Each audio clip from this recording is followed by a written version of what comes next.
What's up, everybody? I'm super excited to get in here and mix some rock drums. It's one of my absolute favorite things to do as an engineer. It's so much fun. So this is from an album called Heavy Hitters by George Lynch and Jeff Pilson that I did in like 2018 or 19. I don't know when it came out, but that's when I mixed it. And yeah, George Lynch is this like 80s shred icon from the band Dokken, and he's really famous in that world. Guitar players know who George Lynch is, and he's a lovely guy. We collabed on a couple albums, and it was always really fun. So, drum mixing. At the time when this came out, I was really stoked on it. I felt like this was some of my best drum tones, and as time went on, I am not super stoked on it. And that's kind of how things go. Maybe you guys can relate to that. We tend to have, we evolve, our tastes change, we learn things, we get our reps in, and then we look back on the work we did before and we're like, whoa, it's kind of weak. So I feel like I could do it better today. I want to compete with myself. So Jesse of 2025 is going to compete with Jesse of the late 2010s. And I'm going to see how I would mix these today versus then. And yeah, we're going to dig in, man. So let's hear what we had. These are the drum tones.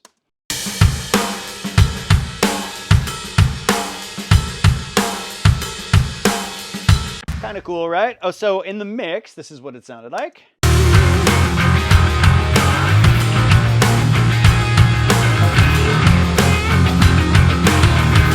Kind of cool. I was always really unhappy with the master of how the bottom end turned out. I feel like there just isn't enough transient push in the low end. And I just, I wasn't there yet. At that point in my career, I wasn't there. And it also didn't help that I was rocking a setup with a sub. So in my studio, this mix was pounding. Like, it killed. But the sub was giving me a lot of false confidence in the low end. It was misleading me. So when you go and listen to it out in the world, it was just empty. It didn't have enough.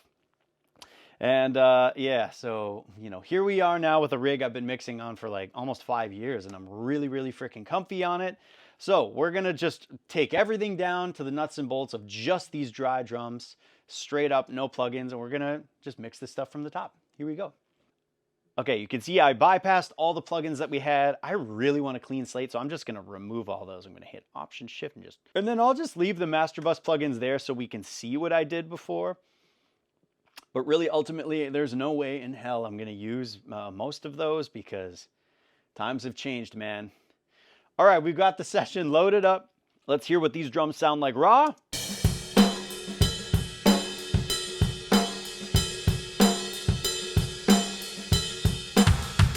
And then I have in Metric AB, I have the bounce of the drums from the old mix.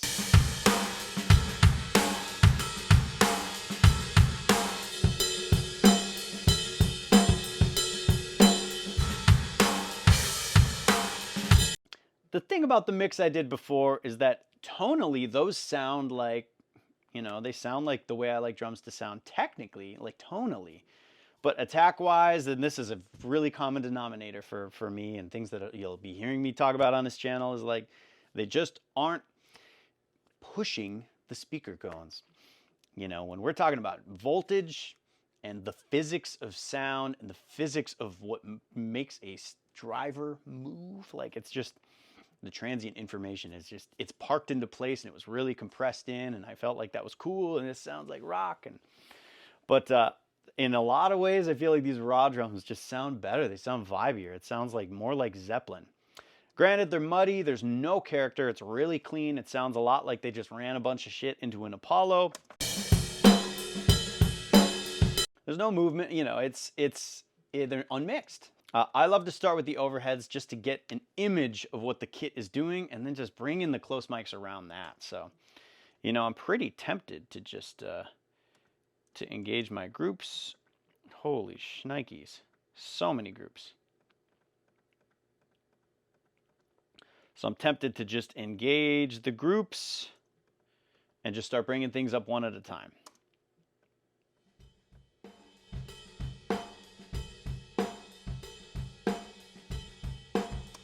I love that. So the thing with overheads usually for me is that generally the phase isn't quite right and they're really wide left and right when you have a stereo pair. And it ends up being a little bit lopsided, or the snare can kind of fall into the left or the right, or generally it just feels just way too wide. And I think you get more attack if you kind of bring those up from like, all the way wide, maybe up to like 10 and 2. And because that allows for more of the information of the guitars to live in the sides. And that's how I like to do it.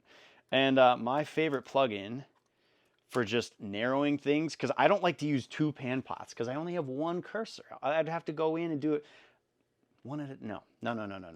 I use CLA Mix Hub for the width knob. Let's hear it.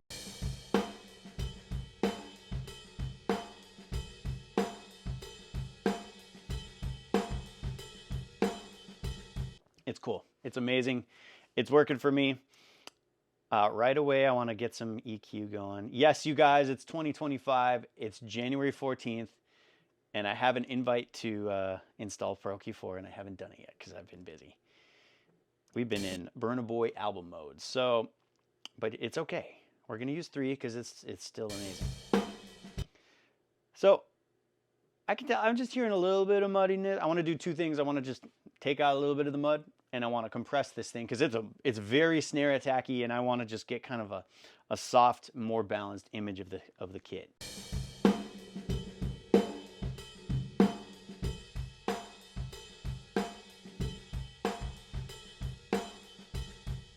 Okay, we're talking about a really subtle EQ cut there. My favorite drum compressor for just overall elasticy, fet sounding kind of things is the Rubber Band Comp V2. And I go over to FET mode, which is our compacts, my modeled compacts that I got from Greg Scott, House of Kush, UBK. Thank you, Greg. And I start fast, and I want to get dialing. So I'll turn up the snap knob.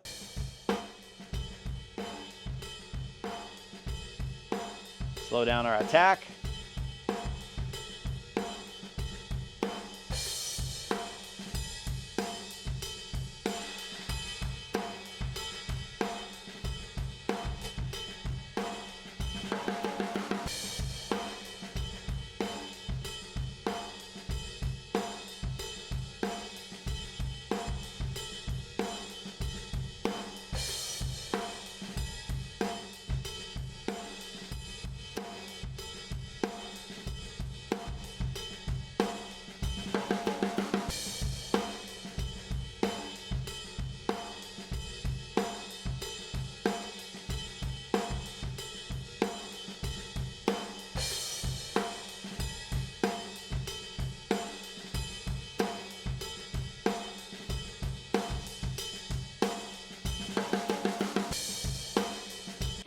Okay, now we kind of got it behaving and really sitting in a spot that's working a little bit. It's feeling kind of exciting too, Like here's without the rubber band.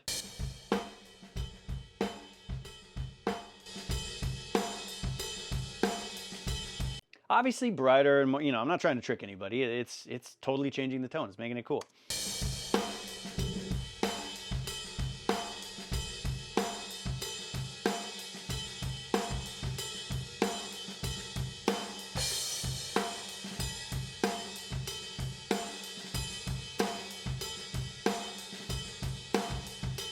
From there, we're ready to bring in some kicks, and that's the very next thing that I would do is bring in our kick drums. I want to see what we got for kick drum options. We got kick in, kick out, and the kick NS10 sub kick kind of speaker thing.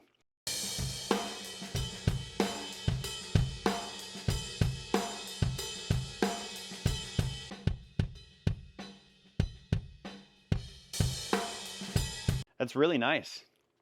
Before I dive in and start finding out what job it's going to do, I need to know what the job of the other mics are doing. So let's bring up that kick out.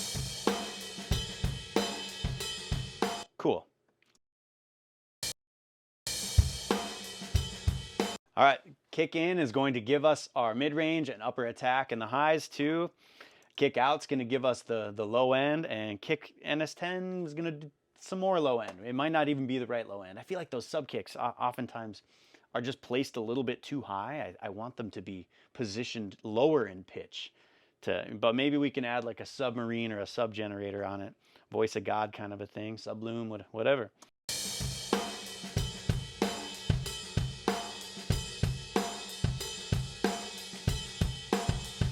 So I'd be tempted to add like auto align to all this stuff, but I've done that in some other videos, and it's kind of a different day, a different dollar. I don't want to mess with it. This is rock and roll. They didn't have auto align a bunch of years ago, and this stuff sounds pretty good to me. So, but I do notice it's a little poofy, this kick in mic. If we're really wanting it to be the attack, I want to make it more angular, so I want it to be less of the poofy. I want less bottom. Sometimes it seems kind of counterintuitive to cut low end out of kick, but we're doing it, baby. Yeah, that's kind of what's bothering me. So I'm going to find that. I'm going to kind of narrow in on what it is and then remove it.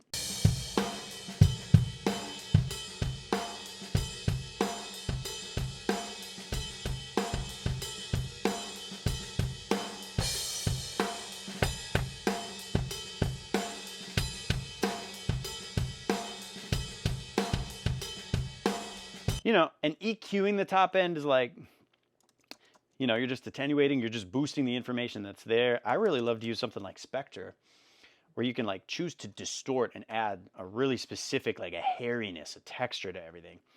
So like if I solo that kick and then, you know, use rectify mode and blend around with that, listen to what that does.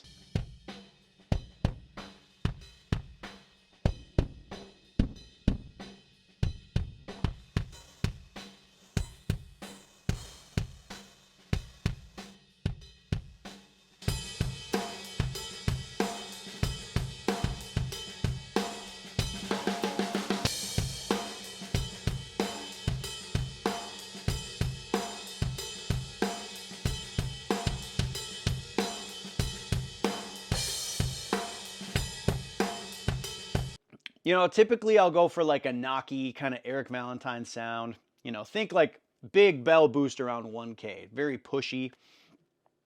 But in this scenario, this sounds, you know, less like a coated batter head and more like a clear head. And this drum wants to be clickier. It wants to have that presence up in the top. We're gonna roll with it. You know, it's a little less vintage, it's a little less Zeppelin-y, but I'm liking the results that we're getting with this. So let's just roll with it.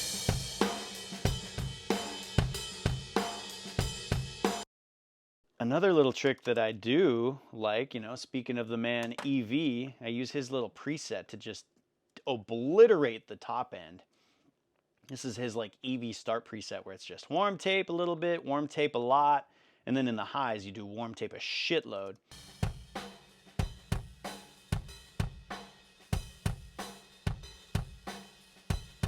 And then up there too, if we solo that, you know, we can use this dynamics knob to make it a little more gated. Let's do that here too. Ooh, shit, wrong band. Let's do that here too.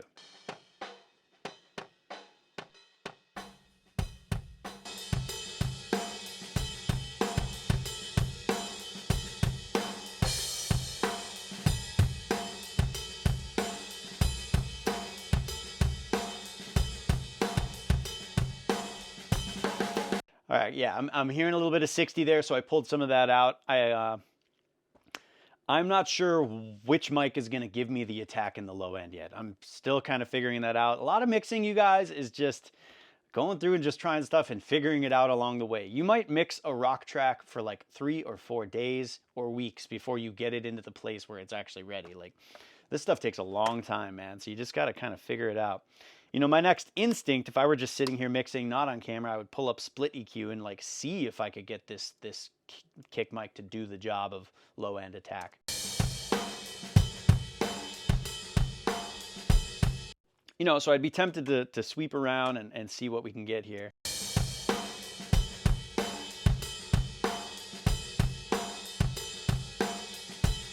That's pretty sweet. I'm detecting some sag too, some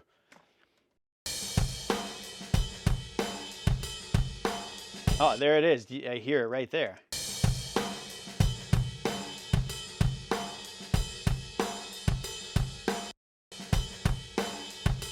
Let's see what else we can do.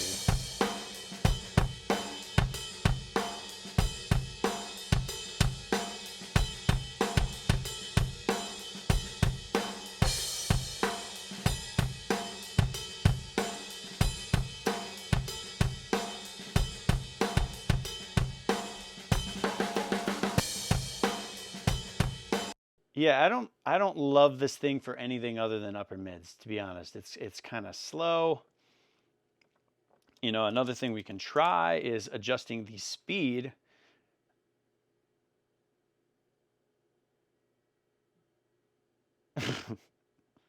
Okay, Slate Digital. Another thing we can try is adjusting the speed of the decay.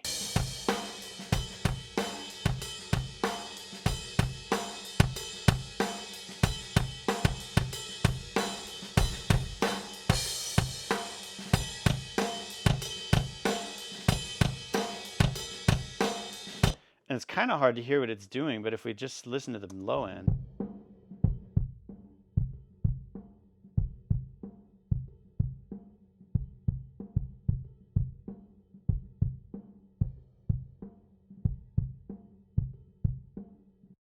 All right, that's cool. Now let's move that fader down. Let's just, you know what? And right off the bat, let's throw a little like a soothe or a spectral shaper on these overheads, because there is something fierce going on there.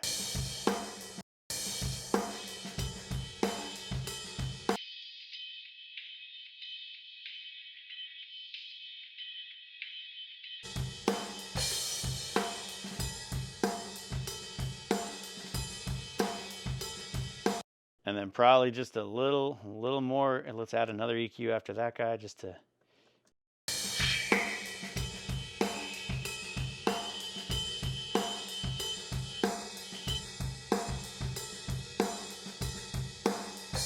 You know, here's the teeter-totter again. We've pulled out some clarity, so now it's this, we're getting this muddiness. Somebody commented recently and said, mixing is like biting into a big cheeseburger. Because as soon as you take a bite out of one end, the result is that you get this stuff just spilling out the other side, you know, and then you go over there and try to clean that up, and it's this give and take, man. It's so weird and so frustrating and exciting and challenging and beautiful and sexual. Let's go.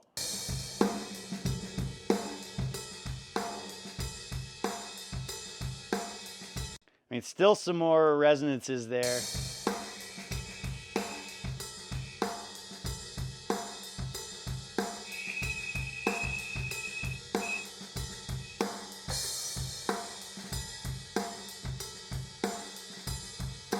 Turn my speakers back down.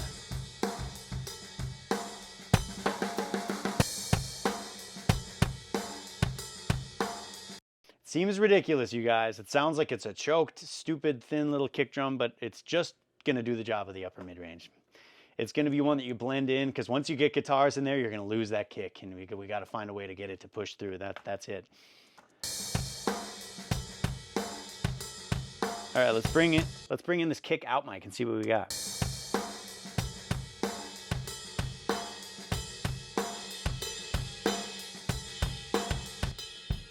Whoa, gating issue. Holy crap. What's that drum gate I was using a little while ago? Was it silencer? Oh. I bought this, but I don't feel like I want to go through the effort of that right now. FabFilter Progi to the rescue.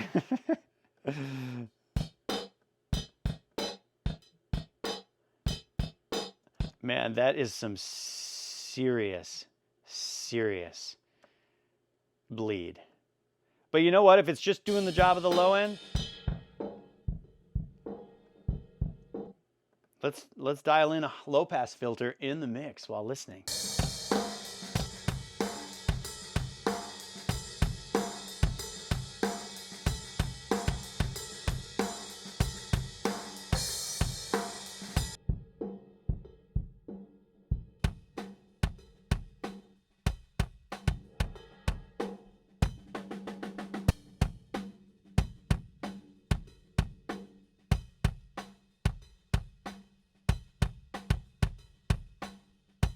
Sweet.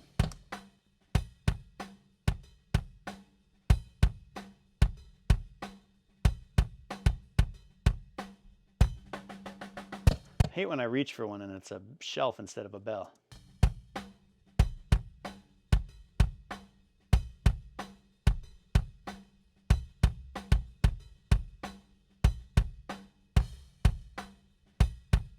I just hear it singing a little bit. And, you know, if I want some of that decay and length in the kick, I want to be in charge of deciding where it's going to be. And 60 is not where I want that to be. We want 60 really freaking tight. That's just your really fast radio kick. You know, at least for me, that's what I freaking like.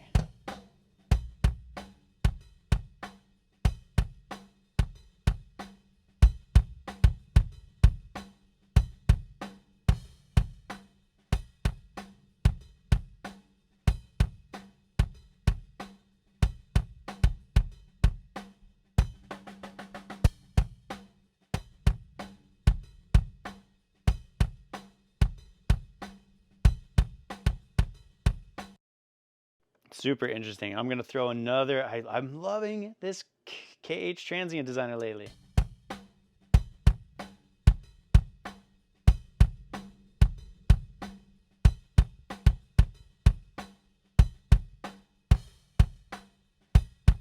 Somewhere in there, I don't know. Okay, let's unsolo. Now we really got to find the position of this fader. This guy hit the cymbals so hard. This is aggressive. Whew.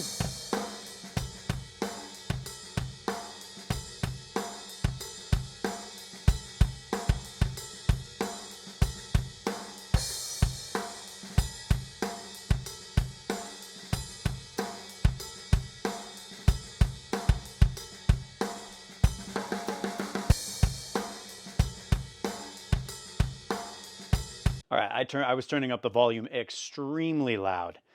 I like it to just feel like a PA system and get that live venue energy. And that's the way I dial in the low end. I had always heard, you know, everybody mix, all these great mixers mix at low levels, and it's like, it always confused me. It's like, well, how do you get the freaking low end right?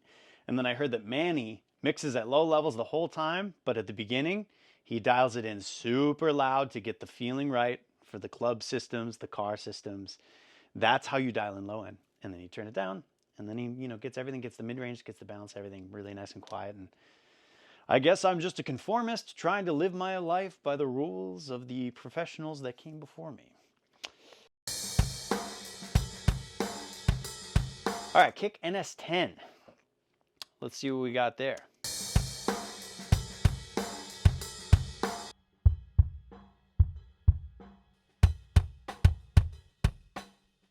I'm going to just turn up the volume and see if this thing is even going to be necessary. I didn't use this in the mix before.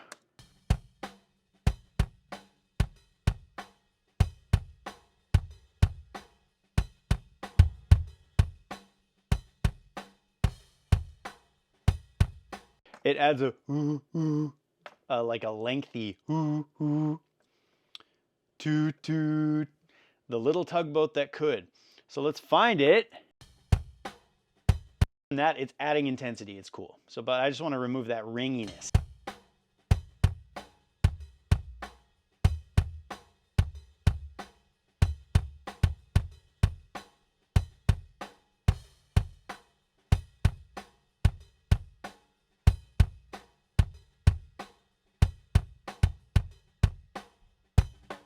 I wonder what it's like to, if we were to actually boost some resonance around 30.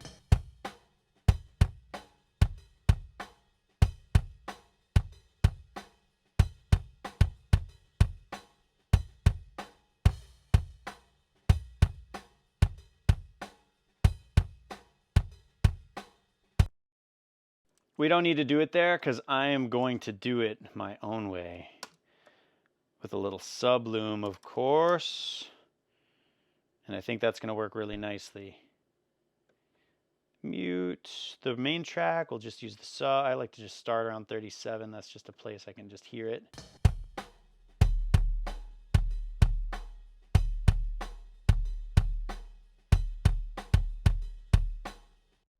You know, you dial in the decay now based on the rhythm of the song. If it were Zeppelin, or if this, you know, were somebody else, how would that feel? How would that groove actually end up feeling? And we can take the things we've learned from modern music and hip hop and Afro beats and all the stuff that I work on most of the time, and we can kind of blend some of that in, and we could really learn a lot from those styles of music that just do a really great job extending the low end in a musical, timed out, rhythmic way. And it can be a way to just add to the groove. You know, there's super quick. Down.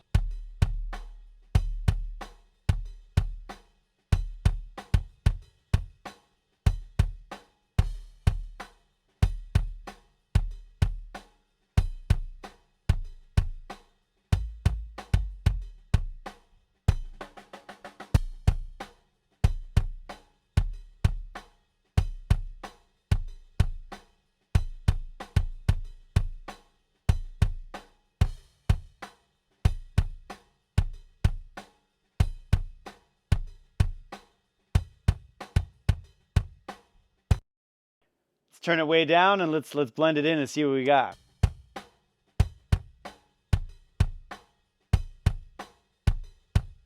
You know, my room isn't perfect, so I want to take a look at the analyzer and just make sure we're not murdering 30 hertz. And this is not the analyzer I even use. Where are we?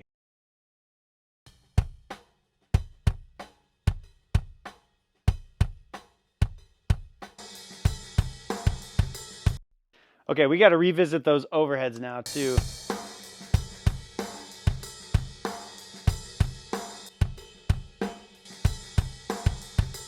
It's sounding screechy, shisty up there.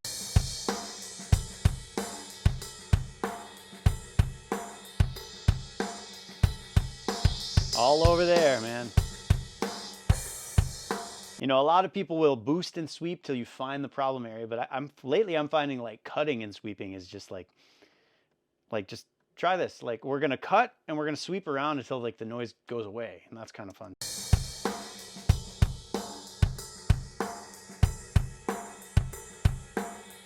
There, it's coming back, so let's sweep back.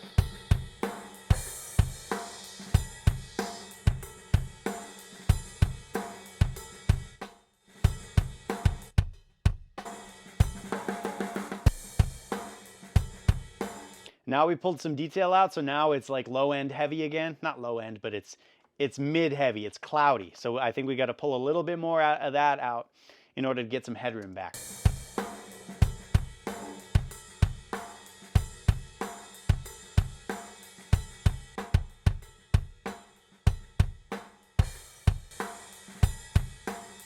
Possible we're over compressing the cymbals too, so we're getting just these big bashed hits that are just too loud.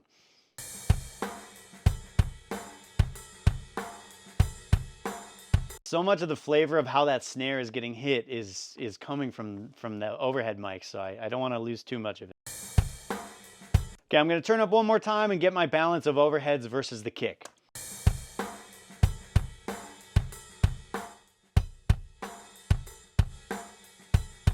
And you guys, it's not a set it and forget it thing. This is something that'll evolve and throughout the entire mix, and you'll dial in the whole drum set, and then it'll change again once you start bringing in the guitars too. And I really think that's where some of the masters come in. Like everybody trashes CLA for whatever, but guys like that really have learned. They learn ahead of time what's going to work with dialing in drums for in a mix for once all that stuff comes in.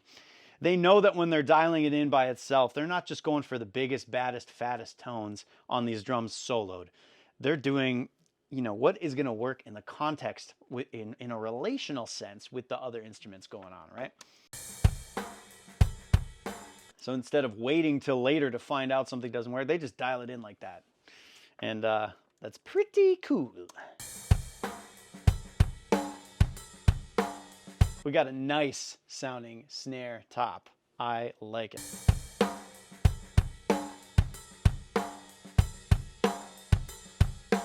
How freaking nice is that? All I'm thinking we need right away is just I want to cut one little ringy overtone out.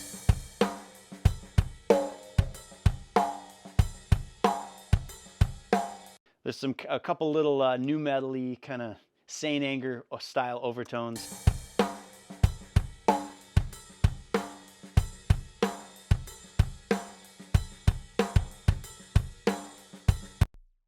And then almost always I'm doing an omega N.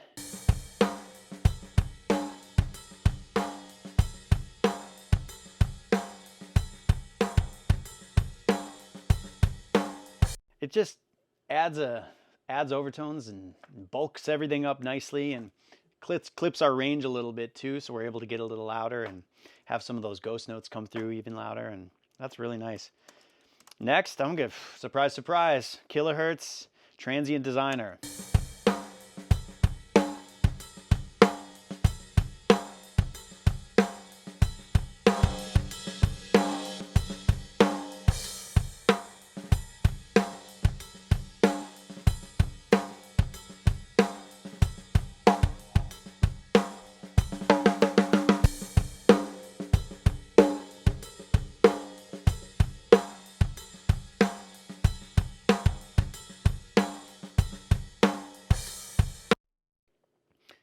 You know, this would be a cool time to add in some of that distortion with using Spectre, like a rectify.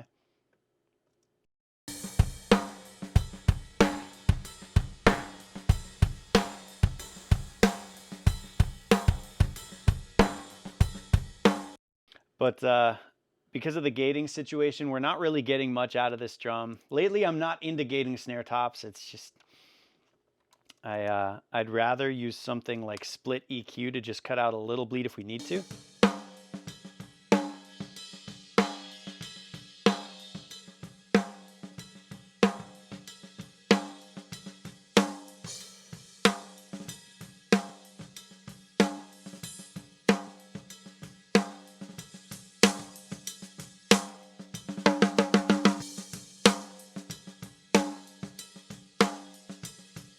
Let's hear that before and after.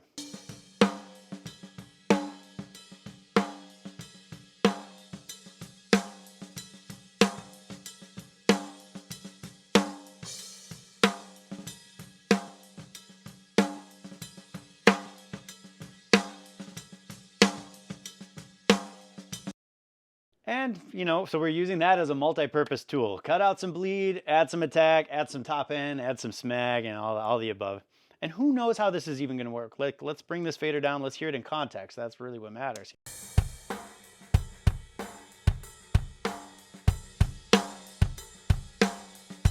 We do need a little bit of a gate. We're gonna have to do it, y'all. We need a little Pro G. Just a little bit.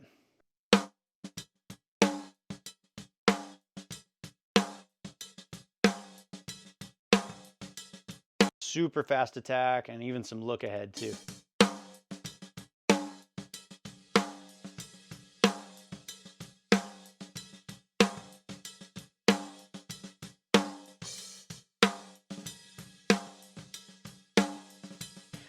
And that big mistake I was making with gates for a long time was just really trying to hard chop them so that they think, and really what I found is like turning the range way down and just letting it how about you just let it do a little bit of lifting? Let it reduce the cymbals a little bit. But like if you try to like completely eliminate it, it just kind of makes things really choppy, and I'm not very successful at doing that. I think like the best method is to go in and just like manually, you know, chop up the audio and gate like that, or you can do the thing where you cut out the top end and all that stuff. I know about all that stuff too, but I think this is gonna work. Let's try this.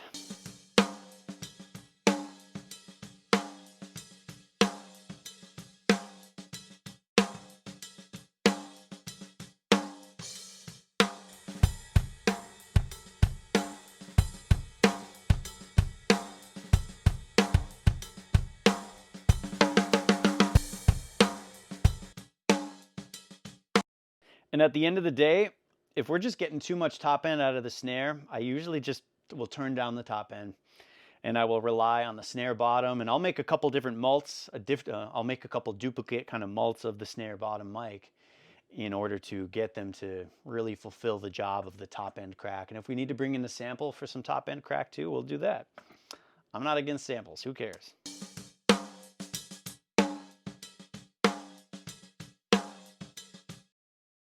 Yeah, that's fine for me. Let's bring in our snare bottom.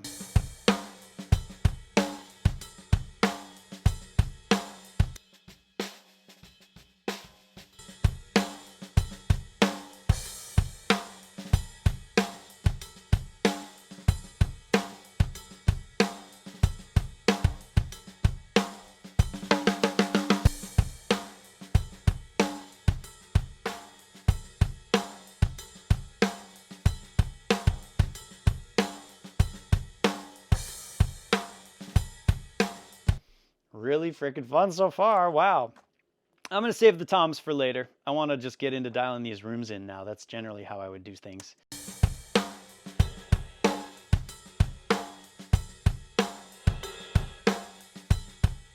I don't know, that doesn't seem to be adding, maybe just a little bit of that one.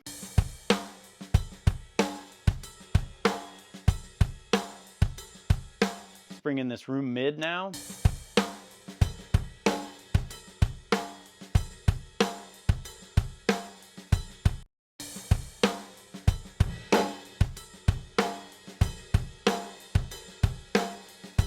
It kind of helps thicken things up a little bit. You know, instinctually, I just know it's kind of making a mess in a certain part of the mid, so I want to find that.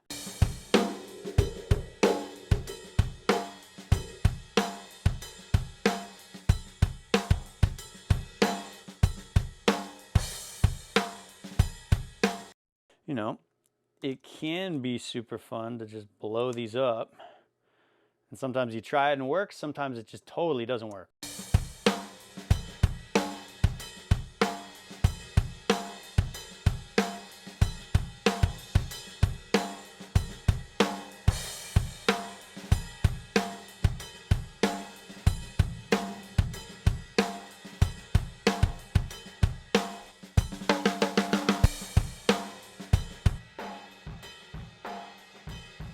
The only thing is compressing makes it so exciting, but brings up all the cymbal noise and all the crap, so I'm gonna filter all that out.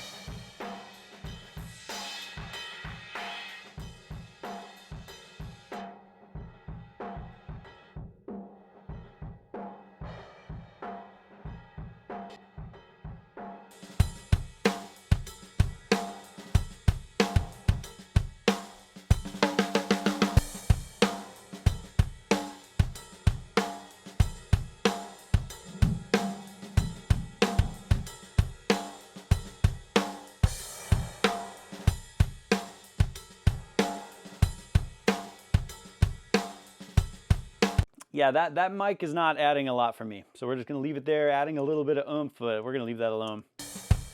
Let's bring in this Bonzo room, which I'm assuming they're trying to emulate John Bonham. A nice big stereo room. I don't want to get in the way of our kicks, so I'm gonna high pass filter.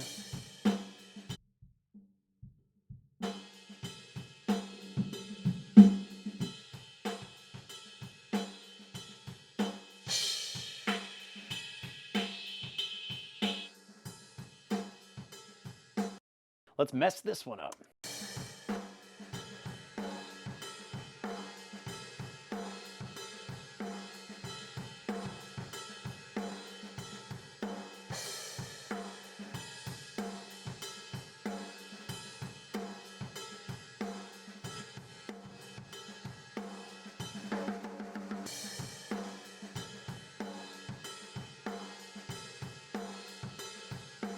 Man, I wonder if we can just sidechain this room to, let's leave this one the way it is, and then I want to duplicate the exact same thing and have this one like open up with like Pro MB or something.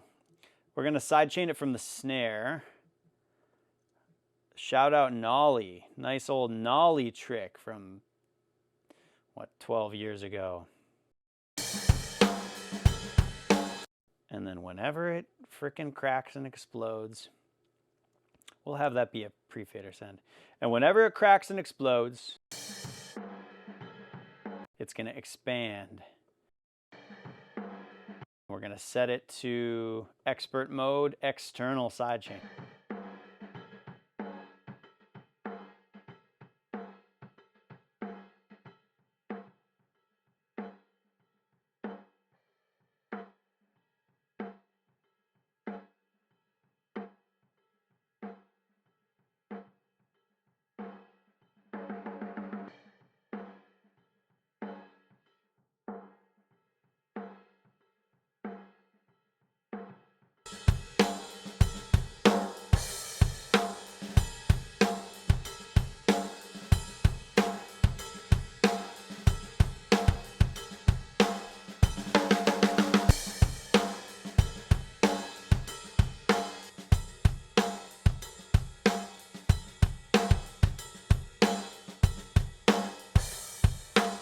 Just got to EQ it now.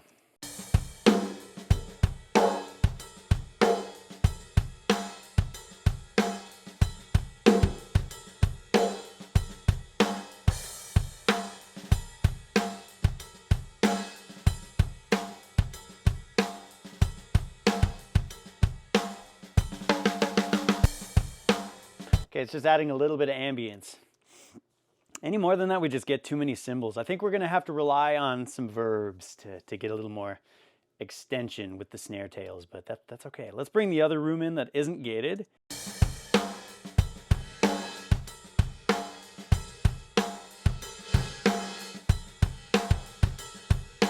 I mean, we could like soothe these too. Starts to get a little insane, but.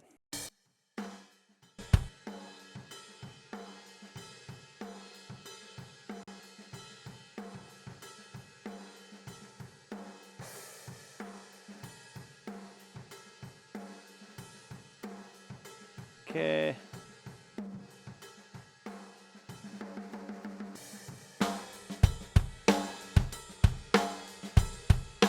Add some nice space. Let's see what we got. What is this? I'm tempted to bring in the mix hub to make these a little more narrow. Let's hear that in the mix while we dial that into a more narrow space.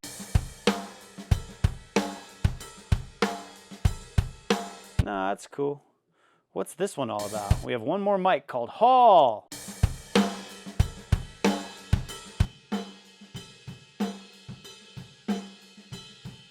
It's the same thing. It's the same mic. Get rid of it. So I want to import some of my D-verbs from my Pro Tools template, 2023. We're still on the 2023 template. 2023 template, we're gonna, oops. No, I don't want any of that. Let me just, DV gate. Yeah, give me all of those. These will help us get there. And I'm gonna send this gated room to the verbs. I could send the snare top mic to the verbs, but I'm gonna get a lot of cymbal bleed. I'm also gonna get, it's not a natural thing because the mic is collecting this really transient thwacky response. So sending a thwacky snare signal out to the verbs is gonna give you this splashy verb when that's not the way that rooms happen. If we're trying to simulate what a room is doing, we need to send a very washed, a very transient light signal, because the room mics are like way back here. They're collecting a just very, very, very washed, different, later, like a smoother type of signal, and then, you know, and then decaying it, and it's in a beautiful way. Okay, D-verb. Send these to D-verb. Let me take all those down. Just start blending them up. See, we got a couple revibes. Revibe Hall, Revibe Hallway, Revibe Natural Studio, Seventh Heaven Chamber, and okay, another chamber, I guess. CLA Epic in some sort of the room, snare room, and Clear Mountains Spaces. I thought a couple of these revibes were doing gated non-linear. Yeah, they are. They are. Those, the revibes are the gated ones. Okay. Let's blend some of these in.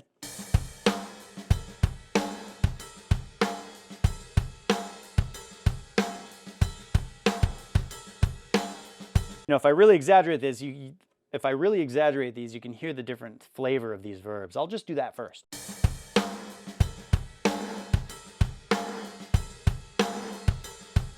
There's that if you want that one.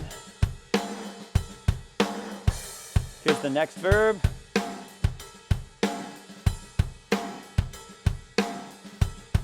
Here's the next one.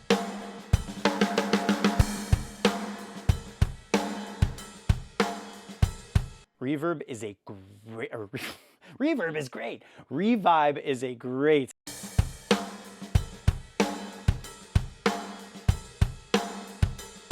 I think that's just the stock setting. And I was today years old when I realized that 2 of my Seventh Heaven drum verbs are doing the exact same thing. So that's weird.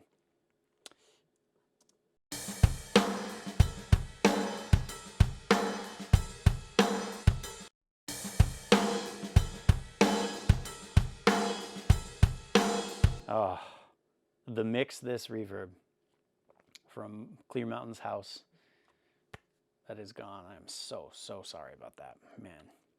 But it's a beautiful thing. We have it immortalized in this plugin. You guys can use this. You can instill some of this. You know, I think in honor of Clear Mountain's spot, we got to make this our primary drum verb today.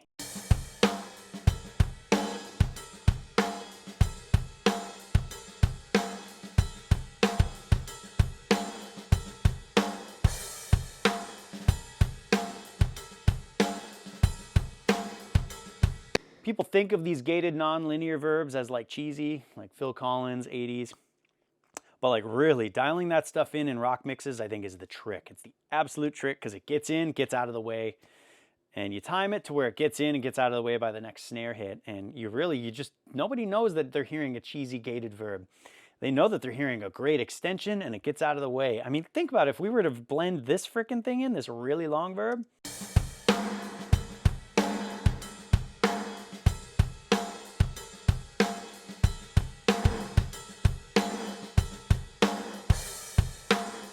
And by the time the guitars come back in, that's when you want to really be experimenting with your verb balance all over again.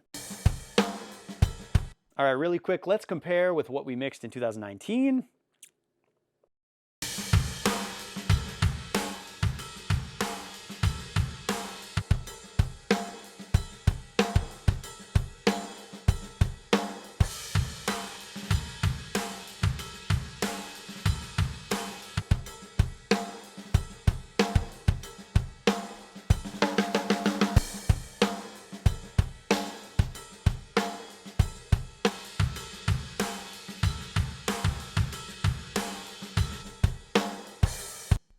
I mean, maybe a little too much verb now. Let's take some of those down. I heard on Pro Tools Expert, which is now called Production Expert, if you think you have the verb in the exactly right spot, turn it down 4 dB, and that's where it should be. I've always remembered that, and I think, I know where it should be. And then I go back later and end up turning it down 4 dB. So yeah, it sounds like it's really cool to compare what I did, 6 years ago to now. Because it sounds like, I've matured a bit, or maybe I was just really over processing things before. Maybe I just didn't have a firm grasp over compression, but like, there's just a really, really big difference in the intensity of the transients of what I'm doing now versus then. So that's really exciting. And you know what? I was going to get into toms, but I am so hungry because it's breakfast time. So that's it. I think that's all I'm going to do.